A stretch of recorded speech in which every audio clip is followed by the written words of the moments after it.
Assalamualaikum dan selamat sejahtera semua. Hari ini kita sambung topik ubahan, yaitu ubahan langsung ya. Oke, standar pembelajaran kita pada hari ini ialah menentukan hubungan antara 3 atau lebih pemboleh ubah bagi suatu ubahan tercantum. Ubahan tercantum yang langsung ya. Oke. Kita tengok dulu apa maksud ubahan tercantum di sini. Ubahan tercantum ialah ubahan langsung dengan keadaan satu pemboleh ubah berubah sebagai hasil darab 2 atau 3 pemboleh ubah yang lain. Okey. Apa maksudnya tu? Nanti saya terangkan ya. Surat sebelah. Ini buku teks ya. Sekarang kita di muka surat 15. Oke, beginilah, mau senang cerita. Bagi suatu ubahan tercantum ya, contohnya Y berubah secara tercantum dengan X kuasa M dan Z kuasa N, boleh ditulis sebagai macam ni. Dia berubah secara langsung lah kan, tapi bercantum ada 3 pemboleh ubah sini. Tengok, Y berubah secara langsung dengan X kuasa M, dan Y juga berubah secara langsung dengan Z kuasa N. Jadi kita panggil dia ubahan tercantum lah, sebab ada 2 di sini kan. Yang part 1 sebelum ini kita hanya Y berubah secara langsung dengan X, tapi this time dia ada lagi Z ya. Kuasa nih, kuasa M, kuasa N nih, nilainya mestilah positif. Kalau dia negatif, dia ubahan songsang sudah ya. Jadi pastikan ini mesti positif. Oke, kalau kita tukar simbol alfa nih menjadi sama dengan macam biasa, pemalar akan wujud. So, pemalar terletak paling depan, X kuasa M, Z kuasa N, salin siap balik ya. Jadi beginilah dia tercantum. Dia lebih kurang sama macam latihan kita sebelum ini, tapi dia ada 2 sudah. Oke, kita terus tengok kepada contoh 9. Kamu tengok contoh 9. Oke. Tuliskan hubungan dengan menggunakan simbol alfa atau simbol berubah secara langsung dan persamaan bagi setiap yang berikut ya. So, macam mana kita mau tuliskan? Apakah hubungan dan persamaannya? Soalan E, P berubah secara langsung dengan Q dan punca R. Dia gabung ya, kita cantumkan dia. Q dan R kita cantumkan. So, kalau kamu tengok penyelesaian di sini, P simbol P berubah secara langsung dengan Q dan R, punca R. Si rapat saja. Apabila kita tukar jadi sama dengan wujud pemalar. So, Q dan punca R di sini. Ya, jadi settle. Kalau before ni kita hanya buat Y berubah secara langsung dengan X. Lepas tu kita tukar jadi Y sama dengan X. Ini berubah secara langsung, single saja dia punya pemboleh ubah kan. Kalau yang ini double sudah ada 2. Ini maksudnya ini darab nih ya, berdarab ya. Kita boleh pisahkan juga dia. P berubah secara langsung dengan Q, P berubah secara langsung dengan punca R. Kita boleh tulis dia dalam gabungan juga. Jadi ini dipanggil ubahan langsung yang tercantum. Ubahan tercantum lah secara langsung ya. Oke, macam mana pula yang B? Y berubah secara langsung dengan kuasa 2W dan kuasa 3X. Jadi kalau macam tu kita boleh buat gabung terus. Y berubah secara langsung dengan W kuasa 2 dan X kuasa 3 ya, ataupun ini dia punya pecahan. Y berubah secara langsung dengan W kuasa 2 dan Y berubah secara langsung dengan kuasa 3X. Kuasa 3X kita tukar sama dengan wujud K ya, pemalar. Lepas tu tulis siap balik. Macam itulah cara buat dia punya persamaan dan hubungan secara langsung dia. Kita gabung. Sama juga soalan C. Isi padu prisma V ialah isi padu, berubah secara langsung dengan luas ialah A, dan tinggi ialah H. So kita ada V, A sama H. Jadi V berubah secara langsung dengan A dan H. Rapatkan saja. Ini dia punya pecahan. Ya. Tukar simbol jadi sama dengan wujud K. So K AX. Ya, last kali contoh D. Jisim W, W bagi sebatang besi berbentuk silinder berubah secara langsung dengan panjangnya P. So W berubah secara langsung dengan P dan kuasa 2 diameter tapaknya. So diameter ni kita akan buat kuasa 2. Jadi kalau kamu tengok jawapan D di sini, W berubah secara langsung dengan P dan D kuasa 2. Tukar simbol jadi sama dengan wujud K. Okey. Jadi inilah dia ubahan tercantum, iaitu ubahan secara langsung yang tercantum. Okey, kita boleh tengok lagi next soalan contoh 10. Lebih kurang sama juga. Ya, kalau contoh 10 ni. Okey. Diberi bahawa X berubah secara langsung dengan Y kuasa 2 Z. Ungkapkan X dalam sebutan Y dan Z. Jika X sama dengan 6 apabila Y sama dengan 3 dan Z sama dengan 5. Data yang ini 1, 2, 3 kita akan masukkan dalam persamaan supaya kita dapat nilai K. Okey. Kita cari dulu nilai K. Jadi kita akan masukkan, kita masukkan nilai X tadi diberi ialah 6. Okey, Y diberi 3. Ganti masuk 3 tapi ada kuasa 2 lah. Jangan lupa lah K ya, sebab kita tukar simbol jadi sama dengan Z pula dibagi 5. So kita selesaikan ya. Ini darab nih. Ya, bawa P sebelah dia jadi bahagi. So K tinggal ya. Jadi dia tulis K di sebelah kanan. K sama dengan 6/3 kuasa 2 darab 5 ya. Tekan kalkulator dapat 2/15. Jadi kita akan dapat tulis ungkapkan X dalam sebutan Y dan Z. Inilah dia X dalam sebutan Y dan Z. K nya mesti buka nilai ya. Siap. Ini contoh 10.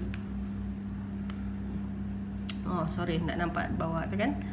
So jawapannya X sama dengan 2/15 Y kuasa 2 Z. K nya buka lah. So inilah maksudnya X dalam sebutan Y dan Z. K mesti buka nilai.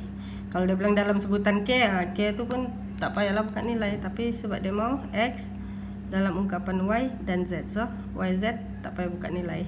X tak payah buka, K buka nilainya yang kita dapat dari atas. Okey, next. Tengok contoh seterusnya. Bagus buku teks ni kan, banyak contohnya. Okey, contoh 11. Tenaga keupayaan graviti iaitu E. Joule ni dia punya unit ya.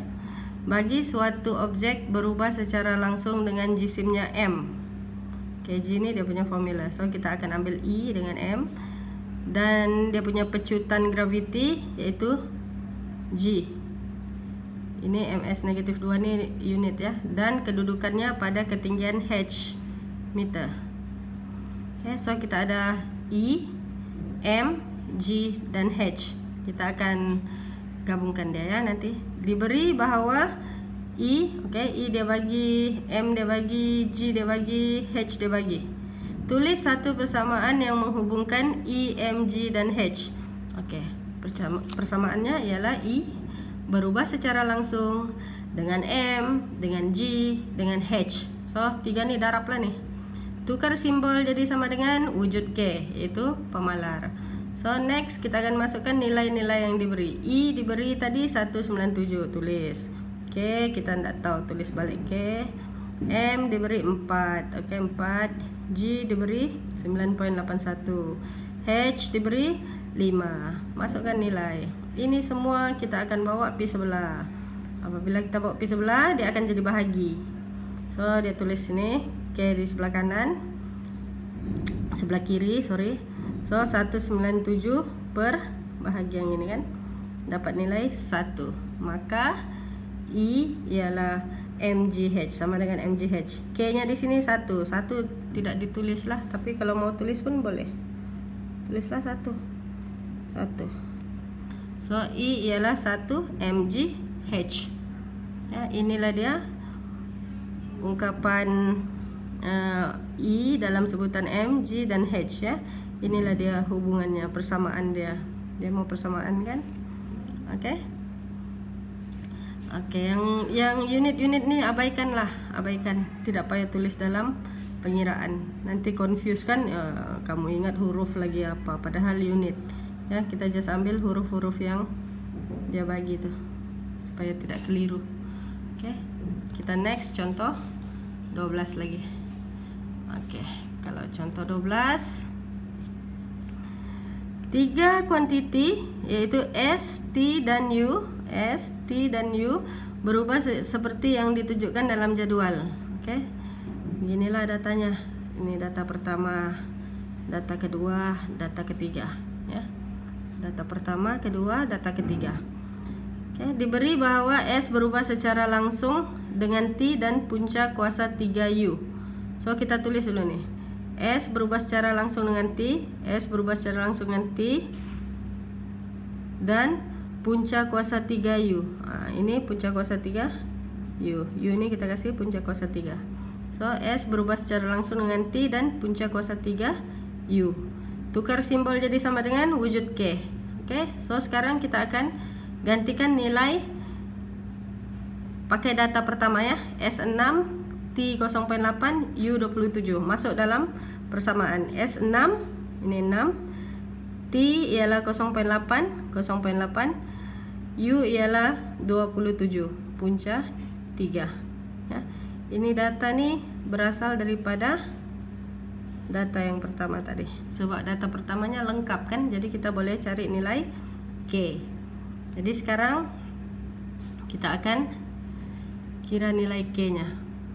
Apabila darab nih, ini bawa pindah pi sebelah, dia jadi bahagi. So 6 bahagi 0.8 punca 27 punca 3, dapatlah nilai K ialah 2.5.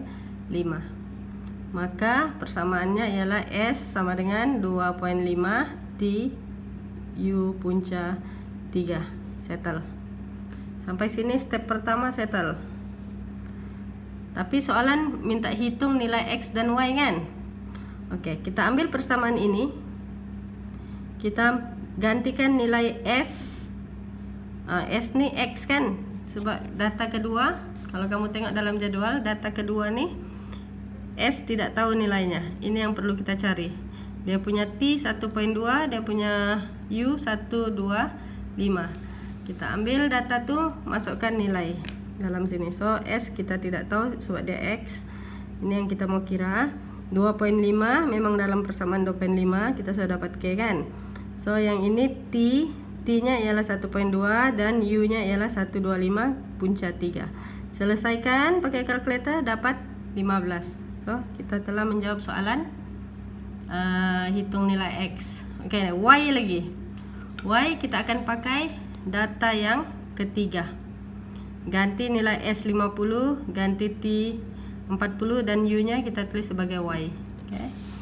So yang itu ialah ini. S kita ganti 50. Persamaan ini mesti kita ambil dari yang step 1 tadi lah, kan? Step 1 tadi yang ini kan. Step 1. Copy shot nih, pergi sini.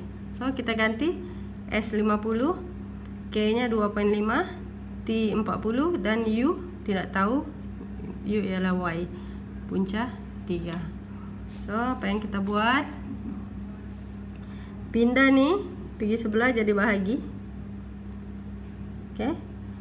Jadi 50 bahagi 2.5 darab 40, tekan set kalkulator dapat 0.5. Oke, lepas tu Y tinggal sini, masih lagi punca Y. So punca 3 pindah pi sebelah, dia jadi kuasa 3. Jadi Y tinggal sini. 0.5 ini jadi kuasa 3. Pasal punca tadi pindah ke sebelah. So dapatlah kita Y ialah 0.125. Settle. Actually dia sama dengan standard pembelajaran yang kedua. Cuma yang kedua tu dia hanya Y berubah secara langsung dengan X, kan? Y berubah secara langsung dengan X kuasa 2. Tapi kalau yang ini dia ada Y berubah secara langsung dengan X dan Z. Y berubah secara langsung dengan O, P, Q sampai 3, sampai 2, kan? Pemboleh ubah diguna. Adalah kuasa 2 kah atau punca kuasa 2 kah, bergantung kepada soalan lah. Okey. Ada juga kaedah alternatif. Kamu boleh tengok buku teks ya. Menggunakan kaedah alternatif, iaitu kaedah perkadaran. Boleh juga ya. Tapi bagus guna yang inilah. Ini lebih senang kan. Jadi boleh kamu rujuk juga lah ya. Jadi untuk hari ini kamu boleh buat latihan latih kendiri 1.1 C ya, buat semua muka surat 14 ya. Ini latihan muka surat 14. Oke, adakah kita mau sambung? Ada satu lagi standar pembelajaran untuk ubahan langsung. Oke, kita masuklah terus ya. Oke, ini standar pembelajaran menyelesaikan masalah yang melibatkan ubahan langsung. Oke, ini menyelesaikan masalah. Saya bagi contoh satu lah ya. Panjang pula videonya nanti kan. Oke, contoh 13 ya, tengok sini. Hukum Charles menyatakan bahwa bagi satu jisim gas yang tetap isi padunya V, oke. Ini isi padu V. Unit tu nah abaikan sajalah ya. Gas itu berkadar langsung dengan suhu mutlaknya yaitu T. So dia bilang V berkadar langsung dengan T, tapi T ini suhu dalam Kelvin ya, bukan dalam darjah Celsius. Jadi kalau suhu sekarang suhu dibagi dalam darjah Celsius nih. Oke, jika tekanan gas itu adalah tetap. Diberi bahwa sebuah bekas mengandungi 30 cm padu gas pada suhu 30 darjah Celsius. Oke, kita first thing tukar nih darjah Celsius kepada Kelvin. Jadi caranya ada di bawah sini dibagi. Rumus menukar suhu dalam darjah Celsius kepada Kelvin ialah, oke, contohnya X, suhu X diberi. Jadi untuk tukar ke Kelvin kita hanya perlu tambah suhu yang diberi tambah dengan 273. Jadi dalam case kita ada 30 kan suhu dibagi. Jadi 30 akan tambah dengan 273. Jadi dapatlah kita dalam Kelvin ya. Jadi soalan A, ungkapkan V dalam sebutan T. Macam mana ungkapkan V dalam sebutan T? Gitu sajalah. V berkadar langsung dengan T. Okey. Diberi V 30 dan T ialah X ni 30 lah kan. 30 darjah Celsius kan. Kita akan tambah 273 untuk dapatkan Kelvin. Okey, kita terus laksanakan rancang, teruslah laksana. Apa yang kita buat? V berkadar langsung dengan T. Tukar sama dengan wujud K, pemalar. Ganti masuk nilai V yang diberi di soalan. V diberi 30 cm padu. Okey, 30 cm padu. Sama dengan K, tidak tahu. Okey, dan ini ialah berapa suhu dalam darjah Celsius? 30. So, kita akan tambah. Okey. Ambil ni, bawa pindah pi sebelah, dia jadi bahagi. Jadi K tinggal sini. K sama dengan 30 per 303. 303 ni 273 tambah 30 ya. Okey, dapatlah kita nilai K ialah 10 per 101. Jadi sebutan V, ungkapkan V dalam sebutan T ialah V sama dengan KT kan. K ialah 10 per 101 T. Settle. Soalan yang kedua, dia suruh hitung isi padu gas dalam sentimeter padu. Gas itu jika suhu berubah kepada negatif 11 darjah Celsius. Okey, suhu ialah negatif. Jadi kalau kita ganti di sini negatif 11, berarti dia jadi tolak lah kan. Sebab tolak jumpa tambah jadi tolak kan. So 273 tolak 11 lah nanti suhu dia. Okey, jadi macam mana kita mau dapatkan dia punya isi padu gas? Bukan suhu. mana nih? Macam mana mau dapatkan isi padu gas? Dari soalan E yang kita buat tadi, bawa dia naik atas. So kita akan cari V. V tidak tahu, dan T kita tadi negatif 11 kan? Nah, di sini dia jadi tolak 11 ya. Ini kita tukar kepada Kelvin. So darab dapatlah nilai V, yaitu isi padu gas 25/94 cm padu. Kalau tidak tulis unit pun tidak ada masalah ya. Sampai sini pun oke juga ya, kalau tidak tulis unit ya. Ini bukan fisik, bukan kimia, ini matematik. So yang penting nilai lah, nilai mesti betul. Bagi jawaban dalam 2 titik perpuluhan. So saya rasa satu contoh saya bagi. Kamu boleh buat juga, latihkan diri 1.1 di muka surat 16 ya. Buat semua, ada 3 soalan saja. Sebarang persoalan, pertanyaan, bolehlah kamu kontak saya ya, PM ke, telepon ke, mana-mana saja ya, kalau kamu perlu bantuan. Oke?